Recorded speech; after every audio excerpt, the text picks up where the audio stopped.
A greve dos professores federais, das universidades federais. Como é que a coisa está se encaminhando?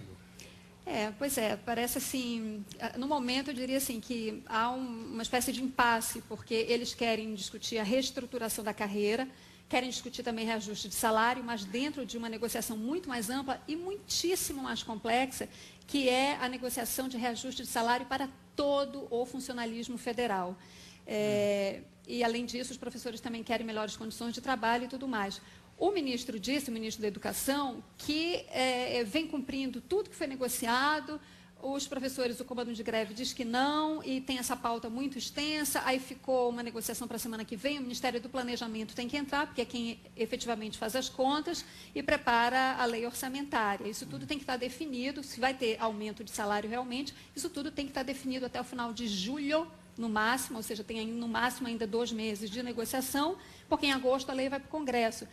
E se a greve ficar esse tempo todo, quer dizer, os alunos já perderam muito tempo, porque a greve começou dia 17, vão perder, quem sabe, mais um mês, depois quando a greve termina, recompõe, volta, perde férias, quer dizer, o quadro está bastante complicado. Aliás, a Cristiana trouxe aqui um mapa sobre a educação das crianças no país inteiro, que eu achei alarmante. Cristiana, você quer comentar? Está lá o mapa? Olha aí. Isso é o seguinte, o governo está tentando ver se foca na alfabetização na idade certa. É um programa mais ou menos que chama isso, para as crianças serem alfabetizadas até os 8 anos de idade, que é mais fácil ela aprender a ler e escrever até os 8 do que depois dos 15, dos 20 e tal. E aí é um levantamento feito pelo MEC, com base lá no censo do IBGE, portanto oficial, mostrando o seguinte, a melhor situação que a gente vê é do Paraná, onde 4,9% das crianças não são alfabetizadas até os 8 anos de idade. Né? Aí, Rio Grande do Sul, 6,7%, Santa Catarina... São Paulo, 7,6%. 7,6%. E quando a gente vai para o Nordeste e para o Norte, veja lá, o Maranhão, 34% das crianças não são alfabetizadas na idade certa. Quase 6 vezes. Hã? Quase 6 vezes é o percentual do É muito alto. Agosto também tem um número alto.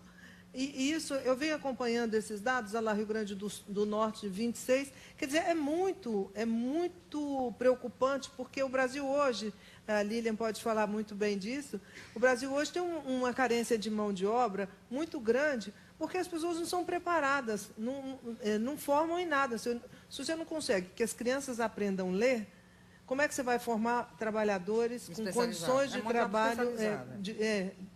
Não tem. Então, você tem que começar do começo, né? Eu digo isso, tem que começar a lidar a alfabetização. Eu acho esses dados muito preocupantes. E quando você contabiliza o analfabetismo em adulto, também na região norte e nordeste ele é bem mais alto, e eu fico acompanhando ali pelo site Todos pela Educação, quem cumpre meta, quem não cumpre, porque às vezes está ruim, mas está cumprindo a meta, ou seja, está começando a melhorar. Às vezes está começando a piorar também.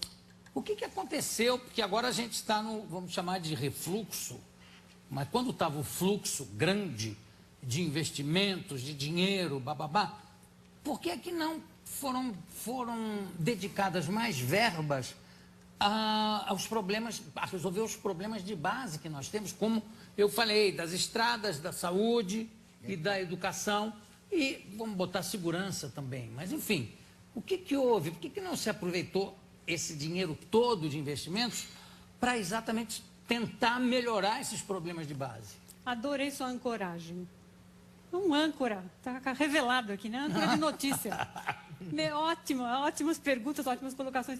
Jô, é um defeito do Brasil faz tempo, né? Alguém aqui, quem nunca ficou, por exemplo, para ilustrar no cotidiano da gente, pendurado num telemarketing da vida, tentando resolver seus problemas, ou com companhia telefônica, ou com TV por assinatura. Eu fico assustada porque esses centros de telemarketing estão distribuídos no Brasil inteiro.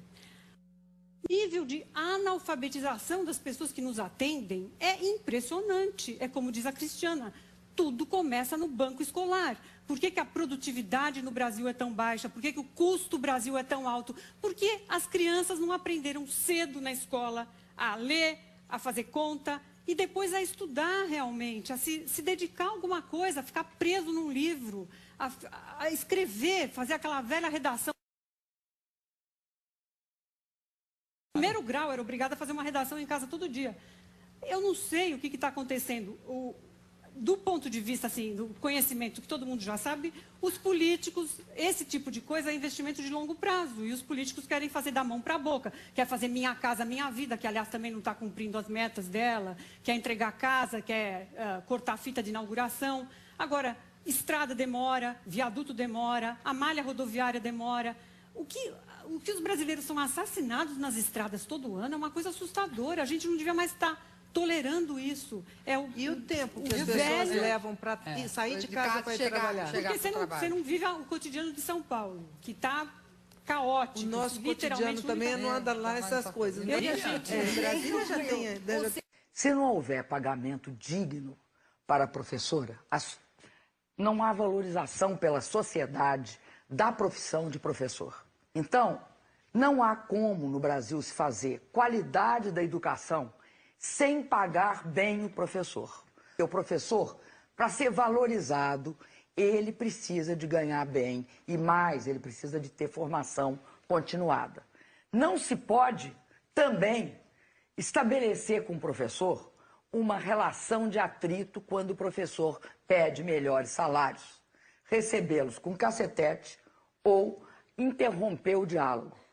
O diálogo é fundamental no respeito a essa profissão. E o Brasil só irá sair de uma situação de país emergente para uma situação de país desenvolvido se a gente assegurar qualidade de educação para os nossos filhos e para as nossas crianças. Então, para a gente falar em creche, para a gente falar em educação básica, ensino fundamental, nós precisamos ter professores bem formados e ter professores bem pagos.